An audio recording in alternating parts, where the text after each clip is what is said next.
Ok, donc on va continuer notre lecture de la Bhagavad Gita. On était rendu au chapitre 3. Donc bien sûr, avant de lire, on récite toujours le verset. Om Namo Bhagavate Vasudevaya.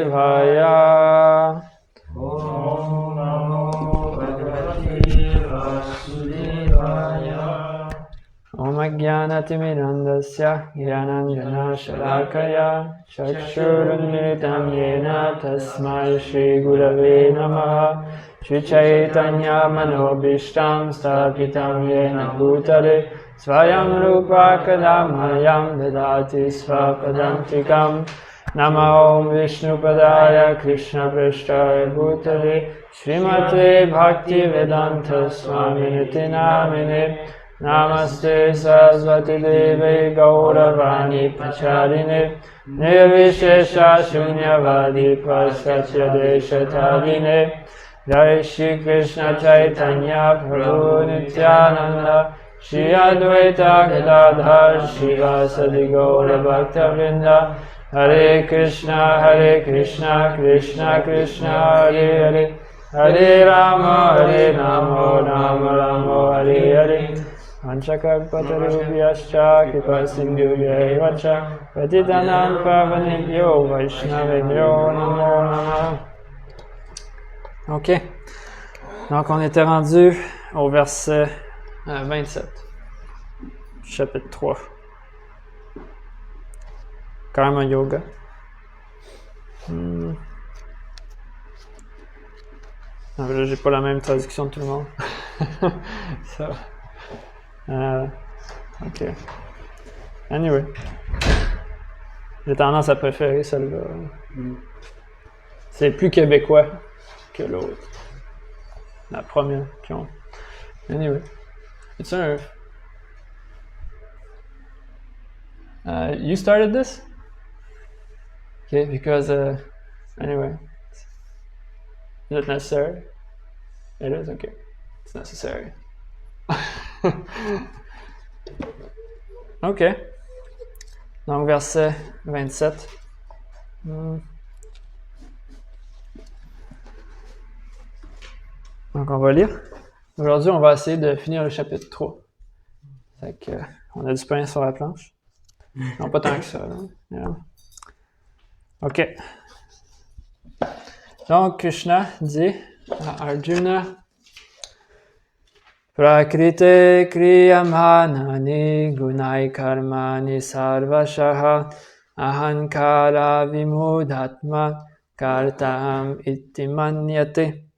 Donc, sous l'influence des trois gunas, l'âme égarée par le faux ego croit être l'auteur de ses actes, alors qu'en réalité, ils sont accomplis par la nature matérielle. Prakriti.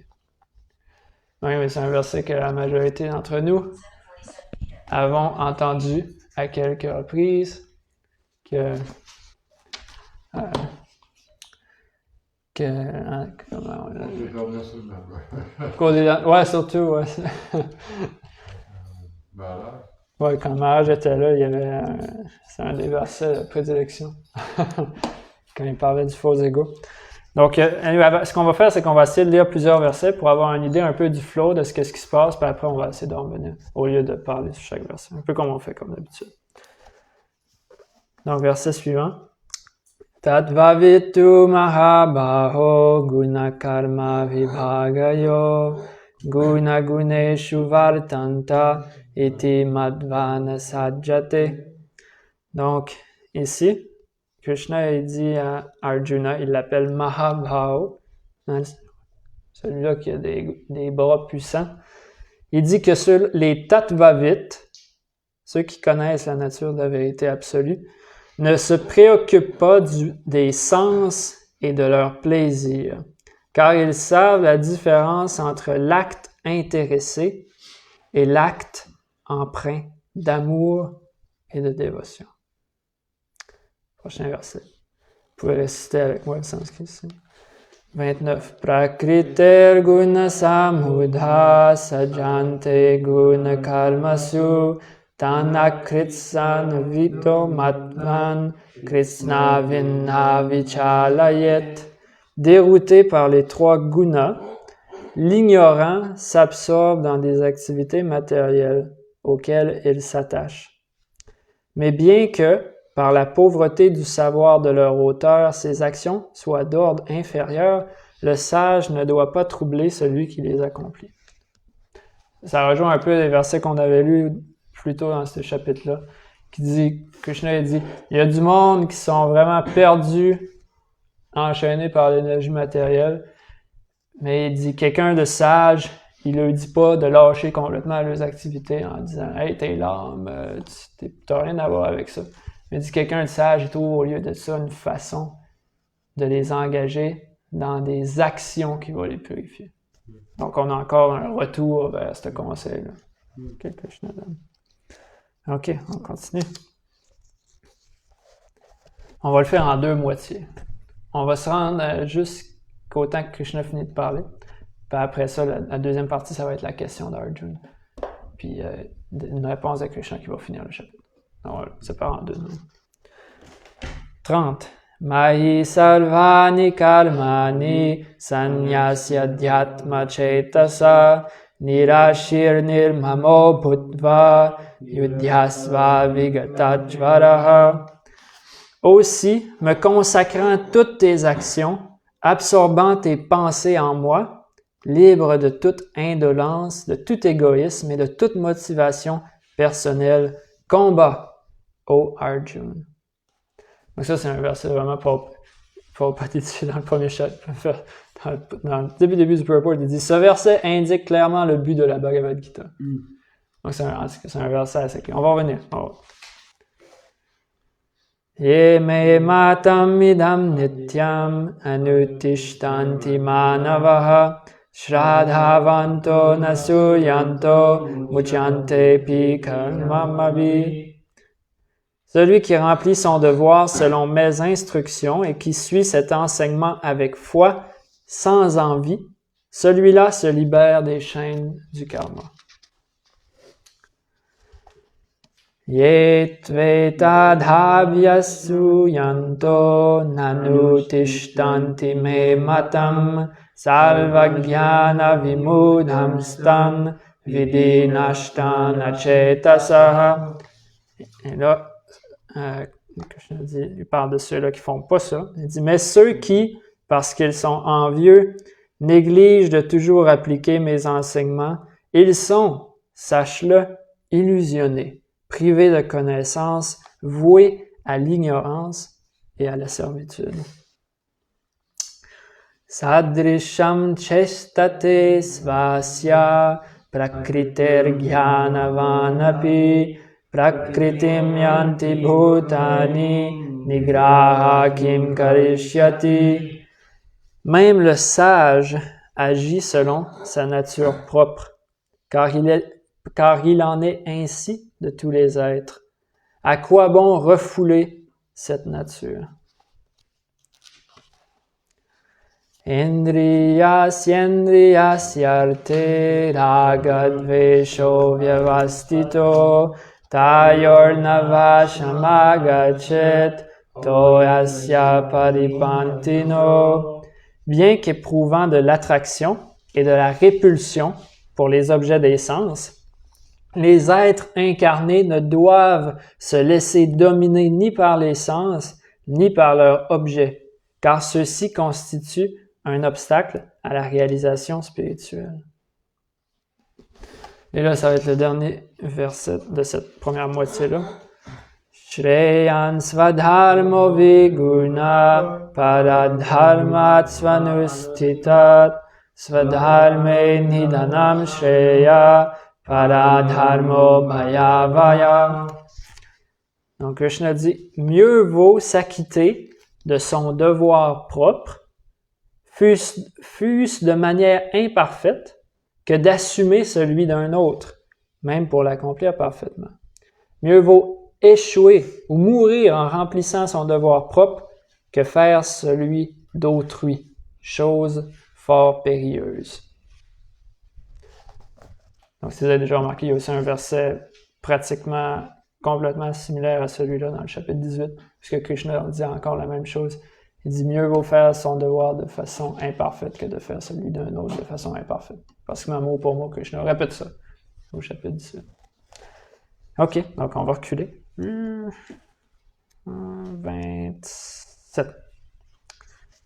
OK, donc là, on s'en vient avec une meilleure compréhension de c'est quoi le Karma Yoga. On avait dans le chapitre 2 que je t'ai parlé de Karma Yoga des fois comme vous parlez souvent de ce verset-là quand on discutait à la fin.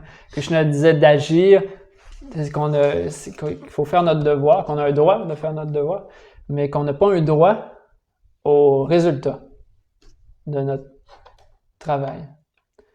Et puis, donc là, on avait une certaine conception. OK, il faut agir, mais le fruit de nos actions n'est pas pour nous. Donc, agir avec détachement. Mais là, Krishna commence à expliquer de plus en plus l'action. Il commence à en mettre un peu de plus en plus. C'est quoi des couches là-dessus? C'est quoi vraiment l'action qui est appropriée? Et le Karma Yoga s'en vient de plus en plus sur la plateforme du Bhakti Yoga. Donc, le Bhakti Yoga inclut l'action karma. Mais c'est du karma pur. Donc, on s'en vient. Puis, Krishna donne ce verset-là que Prabhupada, il dit, c'est un super verset. Ah oui, c'est ça, le verset 30. Mayi sarvani karmani. Juste en ces trois mots-là. Il dit, karmani, des actions, sarvani, toutes tes actions, fais-les Mayi pour moi. Mayi sarvani karmani. C'est que là, c'est pas juste d'agir puis d'être détaché du résultat. Il dit, toutes tes actions, t'es fait pour moi. Fait que là, on s'en va sur un autre niveau de Karma Yoga. Puis non seulement ça, mais dans ce verset-là, il dit, fais pas juste agir pour moi, mais il dit, absorbe tes pensées en moi, libre de toute indolence, de tout égoïsme et de toute motivation personnelle, combat, ô Arjuna. Donc là, Krishna commence à donner des descriptions. Et il disait dans les versets suivants, 28 qu'on a eu, le Tattvavit. Tattvavit, c'est-à-dire quelqu'un qui connaît le Tattva, qui connaît les choses telles qu'elles sont. Il ne se préoccupe pas des sens et de leur plaisir, parce qu'il sait la différence entre les actions qui l'enchaînent et les actions qui le libèrent. Et ça, on avait eu une définition parfaite de ça, le verset 9 du chapitre 3, si vous vous rappelez. Yagyartat karmano nyatra, loko yam karma bandhana. Hein? On parlait de deux types d'actions. Agir directement en sacrifice à Krishna. Et la deuxième catégorie, c'est tout ce qui n'est pas ça. Et tout ce qui n'est pas ça, à un certain niveau, il y a différents niveaux, il y a des niveaux plus gros aussi que d'autres. À un certain niveau, c'est des choses qui nous enchaînent dans l'énergie matérielle. Donc, Prakriter Guna Samhuda. Dérouté par les trois gunas, l'ignorant s'absorbe dans des activités matérielles auxquelles il s'attache. Mais bien que par la pauvreté du savoir de leur auteur, ces actions soient d'ordre inférieur, le sage ne doit pas troubler celui qui les accomplit. Donc encore, on disait que je ramène ce point-là. Qu'il y a des gens, enfin la majorité des gens, ils croient que, ok, ils vont arriver à quelque chose dans ce monde-là en connectant les sens sur les objets des sens, qu'on va arriver à quelque chose de substantiel. Et Krishna, il dit, ok, il dit, décourage-les pas. Il dit, utilise leur enthousiasme, mais essaie de leur diriger un peu. C'est un bon conseil. C'est pour ça, même dans le Bhagavatam, on entend, chapitre 2, premier chant, il dit, mieux que Tamas et Raja. Ouais, parce que tu fais quelque chose. Tu sais. Après ça, au moins, après, tu peux partir de faire quelque chose à faire quelque chose de bon. Faut faire quelque chose. Plusieurs versets dans le Bhagavatam, en fait, qui parlent de ça. Comment même, qui disent que le mode de la passion est plus élevé que le mode de l'ignorance. Parce qu'au moins, il y a quelque chose qui s'accomplit, il y a quelque chose qui s'active. Après ça, le mode de la vertu, sattva, c'est s'en aller dans des actions positives, des actions. Puis on est même sur la plateforme matérielle. Puis que de la même manière, il dit, gars, au moins ils font quelque chose, ces personnes-là, c'est correct, mais trouble-les pas. Mais il ne va pas plus en détail, mais Prabhupada écrit dans le commentaire, les acharyas aussi écrivent, c'est pas seulement trouble-les pas, dans le sens laisse-les faire, laisse-les perdus dans leur ignorance, mais non, il y a quelque chose que tu peux faire.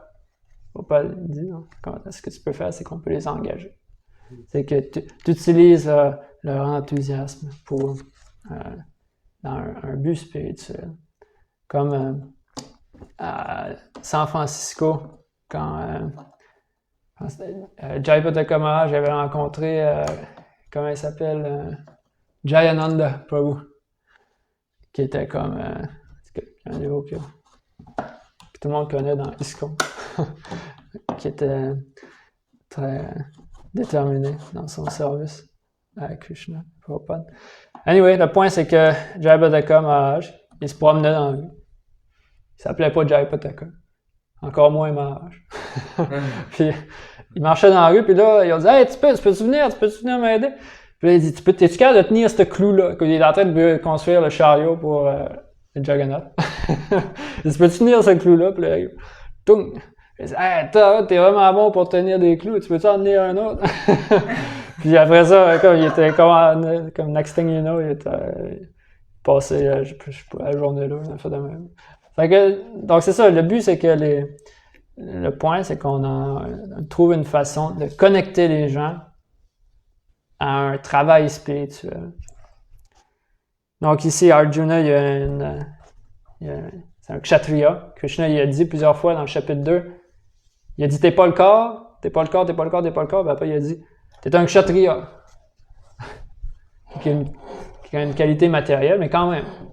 Donc, t'es pas le corps, mais le point que Krishna dit, c'est pas à cause que t'es pas le corps que tu dois rien faire. C'est un kshatriya. Donc là, voici une guerre juste, c'est tout ce que t'attendais. Maintenant, c'est le temps d'agir. Puis là, qu'est-ce qui arrive, c'est que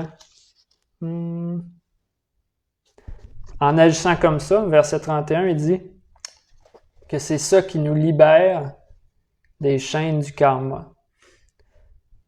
Shraddhavanto nasuyanto, que les actions doivent être faites avec foi et sans envie. Il y a des critères qui sont mis. Et quand on fait ça, Muchyante pi karmabhi, que ça libère de l'emprise des lois du karma. Donc, ça, c'est le résultat. Tout comme c'est écrit au début du chapitre. Hein? Yagyarto karmano yatra, lokoyam karma bandhana. Donc, mais c'est toujours bon de se répéter. Parce que faut que ça rentre. Krishna continue, il dit. Celui-là, il parle de ceux-là qui se libèrent. Mais après ça, il parle de ceux-là qui s'enchaînent. Donc c'est ça, on peut s'apercevoir dans le chapitre 2 et dans le chapitre 3 que Krishna il passe toujours d'un bord plus de... OK, il dit, OK, ça nous libère, ça nous enchaîne. Puis après, OK, ça, c'est ça qui nous libère. Il donne quelques versets là-dessus. Puis après, c'est quoi qui nous enchaîne? Il passe d'un bord plus d'autre. Il veut vraiment comme faire le point, graduellement, que ça rentre, de faire comprendre c'est quoi qui nous libère, c'est quoi les qualités, c'est quoi, OK, oui, agir, OK, agir pourquoi? Pour Krishna. Dans quelle conscience? Hein? C'est sans attachement, sans envie. Donc, Krishna amène des points. Puis après, OK, là, on s'en va de l'autre côté. Il dit, mais ceux qui, parce qu'ils sont envieux, négligent de toujours appliquer mes enseignements, ils sont, sache-le, illusionnés, privés de connaissance et voués à l'ignorance et la servitude. La servitude de l'énergie matérielle. Et là, il continue. Même le sage agit selon sa propre nature, car il en est ainsi de tous les êtres. À quoi bon refouler cette nature? C'est intéressant, une couple de versets que Krishna parle de agir selon sa nature. Même si c'est matériel, c'est les gunas qui nous font... C'est quoi un kshatriya? Un kshatriya, c'est quelqu'un qui est dans le mode de la passion. Donc c'est matériel. Mais Krishna encourage quand même, il dit, OK, l'énergie matérielle agit sur toi d'une certaine façon. Utilise ça pour ta libération. Tu sais, moi, quand j'étais jeune, je faisais du judo. Puis, il y avait une petite une parabole, un exemple qu'on peut résumer comme un peu le judo avec cet exemple-là, c'est que si quelqu'un arrive vers toi puis il te pousse, c'est quoi que tu vas faire? Tu vas repousser en retour? Non.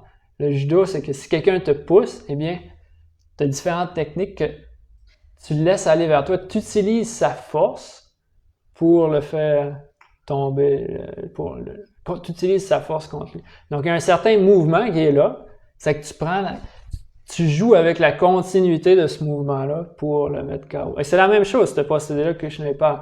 C'est qu'il y a une certaine force que l'énergie matérielle a sur nous. Il dit pas, nie pas ça, va pas contre ça, utilise ça pour te libérer ultimement. T'es pas un kshatriya. Krishna dit à Arjuna, t'es un kshatriya.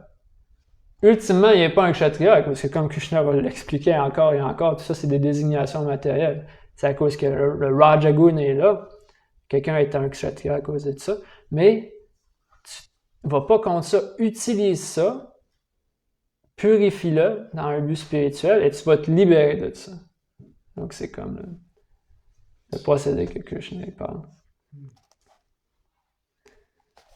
Et puis, il y a 3 versets par rapport à ça. C'est important par rapport au devoir. Celui-là, qui dit « Même le sage agit selon sa nature, à quoi bon refouler cette nature? » Et après, il parle, dans le verset suivant, 34, c'est quoi cette nature-là qui parle? Quand on dit « Ah, moi, ma nature, c'est ci » ou « Ma nature, c'est ça », mais c'est seulement un certain degré de raga dvesha. On a une certaine attraction, répulsion envers l'énergie matérielle d'une certaine façon. Lui qui est dans Sattva Gun, ça veut dire qu'il est plus en contrôle de Raga et Dvesha, l'attraction et de la répulsion. Il est capable un peu de sortir de ça, relativement. Lui qui est dans le mode de la passion, ben, quand l'aversion arrive, comme l'attachement, il va. Puis encore plus dans les modes inférieurs. Donc, à cause de Raga et Dvesha, on est investi dans les mouvements de l'énergie matérielle, d'une certaine façon. Et dans le verset 35, Krishna dit mieux vaut faire son propre devoir, suivre sa nature, même si on n'est pas parfait à faire ça, que de faire le devoir d'un autre de façon parfaite. Parce qu'il dit que c'est une chose fort périlleuse de faire le devoir d'un autre. Donc là, ce qui va se passer, c'est qu'Arjuna, après avoir entendu tout ça, il va poser une question qui est une question clé de la Bhagavad Gita. Krishna va commencer à répondre, quelques versets. C'est ça qui va comme enchaîner dans le chapitre 4. Parce que Krishna va répondre que la solution en fait à sa question, c'est la connaissance transcendantale. Et c'est quoi le chapitre 4? C'est la connaissance transcendantale. C'est ça le titre du chapitre. Donc sa question, c'est quoi? 36. Arjuna uvacha Atakena prayukto yam papam charati purushaha Anichana pivajneya baladiva niyojitaha. Donc Arjuna demande aux descendants de Vrishni, au Krishna, qu'est-ce qui, même contre son gré, pousse l'homme au péché, comme s'il y était contraint? Donc, qu'est-ce qui fait que tu veux pas agir d'une certaine façon, mais il y a comme une force qui te fait agir de cette façon-là? Bonne question. On y a touché un peu dans les versets précédents. Puis, mais Krishna va leur répondre. Donc, Krishna répond, Shri Bhagavan Uvacha, Kama esha krodha esha rajo guna samudbhava mahashano mahapapma vidyena miyavairinam. Donc, Krishna dit, c'est la concupiscence seule, Kama, au Arjuna, née au contact de la passion, Raja, puis changée en colère, Krodha. Elle constitue l'ennemi dévastateur du monde et source de péché. Donc, ça vaut la peine de s'arrêter une seconde là-dessus. C'est un verset vraiment important. Krishna décrit c'est quoi la cause de comment on se ramasse dans des situations contre notre gré, dans l'énergie matérielle. Donc, Kama Esha, Krodha Esha. Kama, quoi c'est? Lust. La concupiscence ou le désir. Kama, ça peut être traduit directement par désir, donc attachement. Et Krodha, c'est la frustration, la colère. Donc, je lisais justement là-dessus un commentaire de Baladev Vidyabhushan. Il disait Kama et Krodha, attachement et colère. Il dit en fait, c'est deux mots qui peuvent être interprétés de la même façon que les quelques versets qu'on lisait avant. Raga Dvesha, attachement et répulsion. Donc, Kama et Krodha, la frustration. C'est quoi cette répulsion-là qu'on a? C'est quoi on parlait l'autre fois? Il disait quelqu'un la renonciation de fond de bord. La personne qui dit « Ah, moi, les filles, elle m'a laissé depuis moi, j'étais carré, j'ai fini avec les filles. » Pis ça.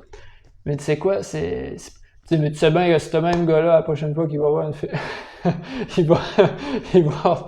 Ou comme le gars qui se lève hangover le matin, le lendemain de veille. « Ah, moi, je boirai plus jamais de ma vie. » Puis le soir même, ses amis l'appellent, puis il est reparti. Il est reparti sur l'aventure. Donc, en fait, cette frustration-là, comme en se réveillant, ou que quand une de ses blondes l'a laissé, c'est cette frustration-là, c'est Dvesha, c'est la répulsion qui est juste l'autre côté de l'attachement. Donc, ça passe d'un bord puis de l'autre. Mais là, ce qui est intéressant, c'est que Krishna il explique c'est quoi la source de ça, de Raga et Dvesha. Qu'est-ce qu'il dit? Kama Esha, Krodha Esha. OK. Mais ça vient d'où, ça? Rajoguna Samudbhavaha. Rajoguna. Donc, en fait, ça vient du mode de la passion. Qui vont être élaborés plus loin dans Bhagavad Gita. Chapitre 14. et les actions dans la passion qui nous mettent dans le trouble. Donc Krishna favorise le développement de sattva, du mode de la vertu, pour qu'au moins on puisse avoir un recul, et un coup qu'on a ce recul-là, eh bien là c'est plus facile d'agir de façon spirituelle pour éventuellement transcender les gunas, parce que le but c'est de les transcender. Mais là il va donner une réponse un petit peu plus élaborée, quelques versets de plus. Donc on peut lire le verset 38.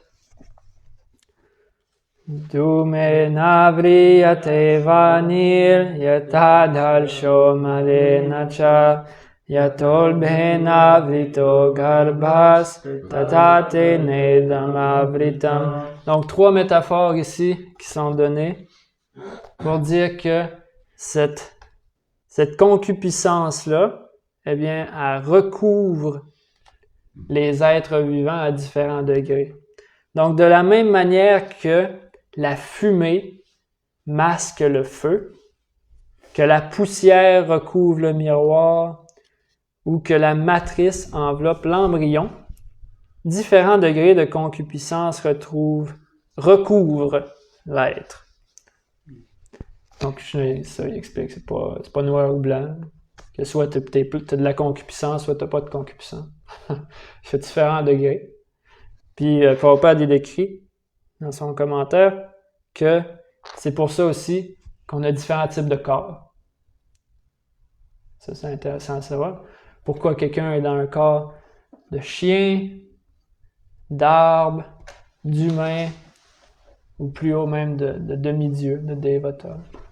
Il dit à cause qu'il y a différents niveaux de concupiscence. Généralement, les êtres humains sont relativement dans la passion, comme au milieu.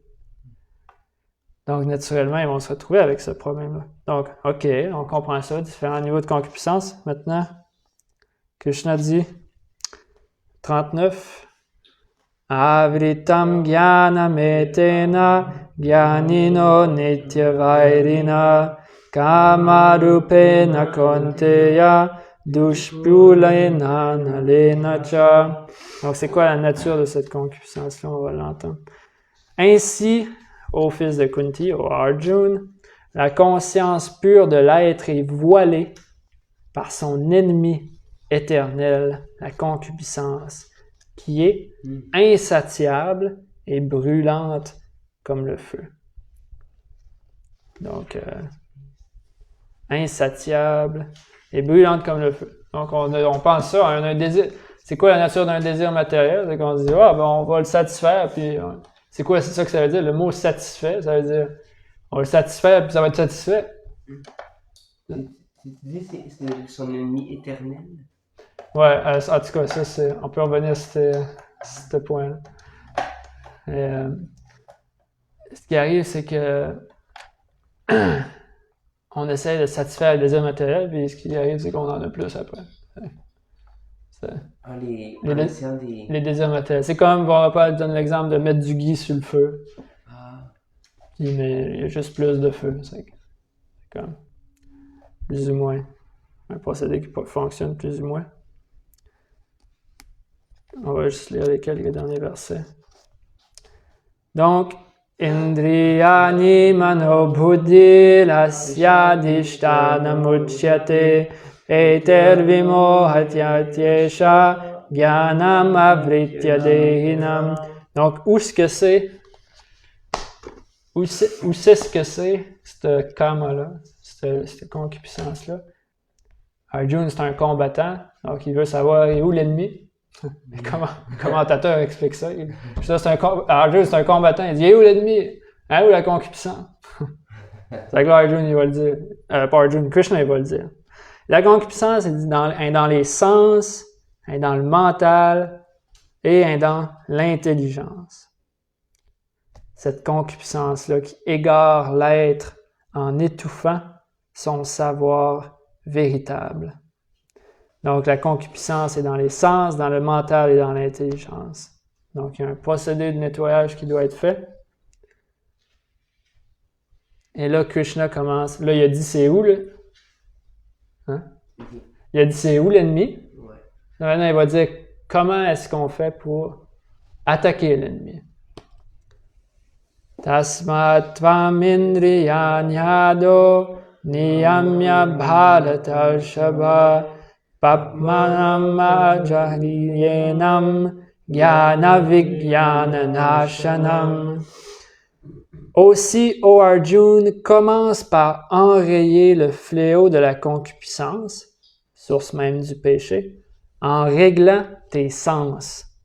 Écrase, au meilleur des Bharatas, ô Arjuna, écrase ce dévastateur de la connaissance et de la réalisation spirituelle. Donc, on a quelques définitions encore de la concupiscence. Hein, un fléau, dévastateur de connaissance et dévastateur de réalisation spirituelle. Mais Krishna commence à dire un procédé pour dealer avec la concupiscence. Il dit « règle tes sens ». On a parlé que c'était dans les sens, dans le mental, dans l'intelligence. Premièrement, commence par engager tes sens dans la bonne direction. 42. Indriyani paranyaur indriyebhya param manaha mananastu para buddhir yo buddhe paratastu saha. Donc, là, c'est vraiment, on s'en va vers le chapitre 4, parce que ces deux prochains versets, Krishna, il va expliquer. OK, il faut contrôler les sens. Mais il y a un autre procédé qui va parler, c'est par la connaissance. Puis il va expliquer que tel type de connaissance, c'est qu'il faut qu'on connaisse, il faut qu'on réalise qu'il y a une certaine ordre dans les trucs qu'on a parlé. La concupiscence, elle se cache à un certain endroit, mais il faut comprendre la relation de ces endroits-là, la relation qu'ils ont les uns avec les autres. Donc, les sens prévalent sur la matière inerte. Donc, nos sens, c'est plus élevé que nos roches ou que du bois. Hein? Ça ne va pas trop là-dessus. Donc, plus élevé que la matière inerte, les sens. Mais supérieur au sens est le mental. Et supérieur au mental est l'intelligence. Puis ça, c'est quelque chose en tout cas que Krishna a introduit, que la majorité des gens de nos jours, on ne fait pas de différence entre le mental et l'intelligence. Mais là, on voit qu'il y a une différence entre les deux et qu'ils ont des fonctions complètement différentes. Donc, l'intelligence, ça va être la fonction de discrimination. Et non seulement la fonction de discrimination, mais c'est la fonction par laquelle on peut planifier, Mais le mental, c'est on dit thinking, feeling, willing. Le mental, c'est qu'il y a quelque chose qui rentre, un désir qui rentre. Ce désir-là, cette idée-là, a créé une espèce d'impression qu'on ressent à travers le mental et qui nous encourage à agir d'une certaine façon. Et ce qui arrive, c'est que quand le mental il est possédé par les sens, eh bien, le mental utilise l'intelligence pour faire des plans sur comment avoir ce qu'il veut. Mais là, Krishna va dire qu'il faut juste reverser le procédé par la réalisation que nous, l'âme est au-delà de l'intelligence et qu'on utilise l'intelligence pour contrôler le mental, pour contrôler les sens. Donc, il faut revirer le procédé. Et c'est ça, encore plus élevé que l'intelligence, cependant, est le Atma. Donc, le soi, l'âme. Et le dernier verset que Krishna dit, Evam buddhe param buddva samstabhyatmanam atmana jahi shatrum mahabhao kamarupam durasadam. Donc, réalisant ton existence au-delà des sens, du mental et de l'intelligence matérielle, maîtrise ta nature inférieure par le savoir spirituel, ô Arjuna, ô bras puissant, et conquiert cet ennemi insatiable, la concupiscence. Donc, réalisant, c'est quoi cet ordre-là? Que l'âme, l'intelligence le mental et les sens, en ne s'identifiant pas au mental ou en mélangeant pas le mental et l'intelligence, ben là, ça devient plus facile de comprendre ce qui se passe. Parce que quand on a un désir qui rentre en nous, on se dit pas « Ah oui, c'est mon désir, c'est mon désir. » Non, c'est un désir qui est rentré à cause de... cause que, tu sais quoi, dans le passé, j'ai fait j'ai certaines impressions. Hein? Je sais pas, j'ai écouté trop la télévision, puis ça a fait rentrer des désirs en moi. Puis ce désir-là, il apparaît dans mon mental à n'importe quel moment. Il y a une raison pourquoi ce désir-là il est là. Mais comme ça, on ne s'identifie pas à nos désirs. On va voir ce désir-là est rentré dû à l'environnement. Tu sais, je vois, tu te promènes dans la rue, puis là, tu vois un magasin de pizza, puis là, tu penses à manger une pizza. C'est peut-être pas nécessairement la meilleure chose pour toi à faire en ce moment. Mais c'est à cause que dans ton environnement, il y a eu ça. Mais un désir rentre en nous et on devient comme possédé par ce désir-là. Puis on se dit, oui, c'est ça que je veux. C'est ça que je veux. Mais la personne qui, par la connaissance spirituelle et par la pratique spirituelle, est capable de réaliser sa position, eh bien, quand le désir rentre dans son mental, elle est capable de voir, oui, c'est le désir qui rentre, puis il ressort aussi vite qu'il est rentré, à cause qu'elle s'accroche pas après le désir. Donc, c'est quelque chose que là, Krishna commence à expliquer. Il dit il parle un petit peu contrôle les sens, il dit une façon d'engager les sens, et aussi une façon de cultiver l'intelligence. Et les deux possédés ensemble, on revient encore aux mêmes choses, karma et gyan, en engageant les deux de la bonne façon, eh bien, la personne fait de l'avancement spirituel. En engageant nos actions, karma, de plus en plus sur la plateforme spirituelle, on devient purifié, puis en purifiant notre intelligence par le gyan, pas le gyan mondain, mais le gyan spirituel, eh bien, on atteint ce détachement-là. Et puis là, c'est ça qui ouvre le chapitre 4, qui s'appelle la connaissance transcendantale. Et puis qu'on va parler du principe de Guru Parampara et de plein de choses qui vont mener jusqu'à même le rôle du maître spirituel, etc. Un peu plus loin dans la Bhagavad Gita. Dans ce chapitre-là. Donc, c'est comme ça que le chapitre 4, la connaissance transcendantale, il ouvre avec cette question-là d'Arjuna. Comment ça se fait? Il y a des affaires que je veux pas faire, puis je me retrouve à les faire. Il y a une force, comme une force qui me force d'agir. C'est quoi ça? C'est la concupiscence, que je t'ai dit. La colère, qui vient de la passion. Donc, comment on fait pour contrôler ça? Tu contrôles tes sens. Premièrement, réalise c'est quoi la nature de ça. C'est comme un feu, c'est insatiable. Premièrement, que tu comprennes que c'est insatiable. Ça va, c'est une bonne. Mais un coup que tu comprends la nature de ça, là, après, tu veux prendre les moyens pour t'en libérer. Là, c'est ça qu'il dit, engage tes sens, puis développe la connaissance. À travers ces différents niveaux-là. Et ça ouvre sur le chapitre 4. On était à la période des questions. Ouais. La connaissance, ok, c'est comme c'est une information, mais c'est pas encore devenu une réalisation. Genre, une réalisation, c'est comme le feeling, tu le ressens. Donc, peux-tu expliquer comment la connaissance peut se transformer en réalisation? Mais ce qui arrive, c'est que ça va être plus décrit au prochain chapitre. Mais je peux te donner comme 2 versets vraiment intéressants qui font la connexion avec ça. C'est que oui, on peut entendre ces choses-là. Comme au début du chapitre 2, Krishna parlait de la nature de l'âme. C'est vraiment du gyan, la différence entre ce qui est matériel, ce qui est spirituel, ce qui est éternel, ce qui est temporaire. Et puis, on entend ça veut pas dire, comme tu dis, que ça reste comme en nous puis qu'on est capable de voir à travers les yeux de cette connaissance-là. Mais c'est pour ça que Krishna, après le verset, Tadvidi Planipatena, donc il dit, t'approches une personne qui a vu la vérité, Gyaninas Tadvadarshina, donc une personne avancée spirituellement, qui a mis ces principes-là en pratique, et puis qui a réussi à se libérer de l'énergie matérielle, du moins à un certain degré. Au moins plus que toi. Si au moins tu peux, quelqu'un qui s'est libéré plus que toi, tu peux prendre ses conseils.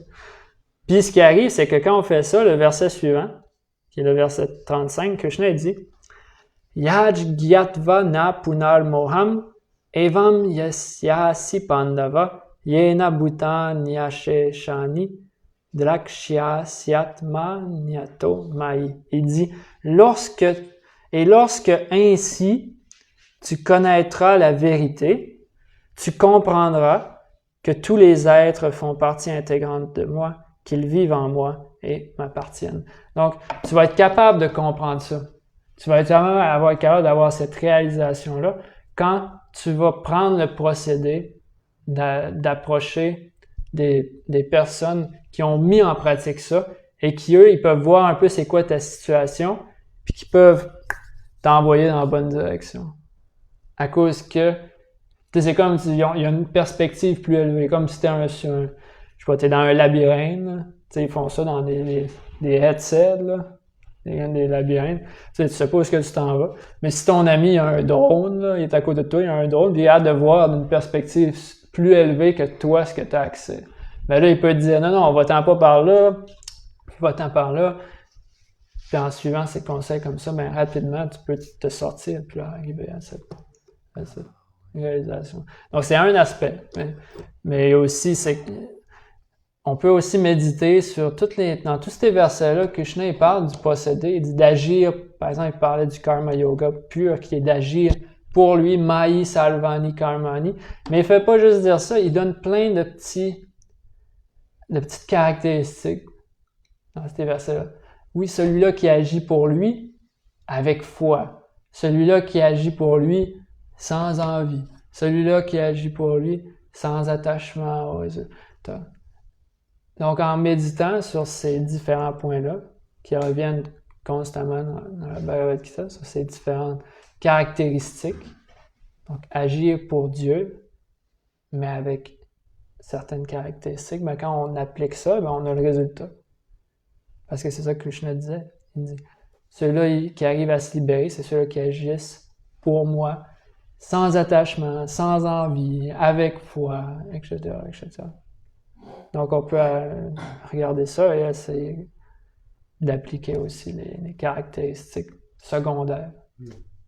Puis avec ça, en les appliquant, bien ça va changer.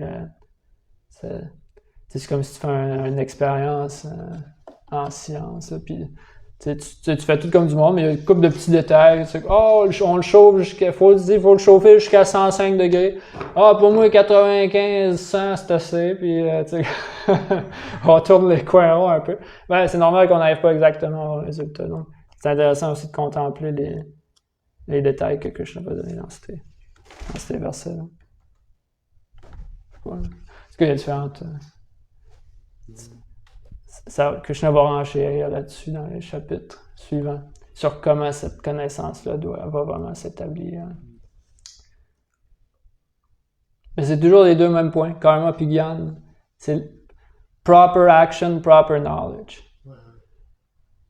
Agir de façon appropriée, puis avoir la connaissance appropriée.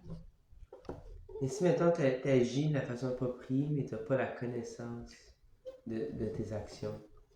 Ouais, ben c'est ça qu'on dit, il faut que tu aies les deux. Maintenant, tu fais du service de dévotion, mais tu sais pas que c'est du service de dévotion. Ah ouais, ben c'est pas, je veux dire, t'as toujours un certain bénéfice, là. Mais... Puis ça dépend aussi, comme ça, ben c'est surtout dans les modes de nature inférieure que ça va être plus focusé sur l'action que sur la connaissance. Okay. Mais plus dans les modes de la nature, plus la personne monte dans les modes de la nature, mais plus... Puis c'est ça le point aussi, c'est que plus après elle va devenir qualifiée pour la connaissance, même si ça veut dire que de façon externe, elle va être moins engagée dans l'action. Ouais. Donc, puis c'est pour ça que Krishna, il recommandait. C'est quoi qu'il recommandait pour les personnes qui sont vraiment perdues dans l'énergie matérielle? Trouve une façon de les aider d'agir d'une façon spirituelle. Puis de là va venir une purification, et de cette purification-là va venir la qualification pour approcher cette connaissance-là. Et aussi la qualification pour la renonciation. Va venir naturellement d'être engagé dans cette direction-là. Donc ouais, ben c'est toujours bon, mais ça dépend de la personne, comment elle est située dans l'énergie matérielle. Peut-être arrêter le live ici. Hare Krishna. Comme ça.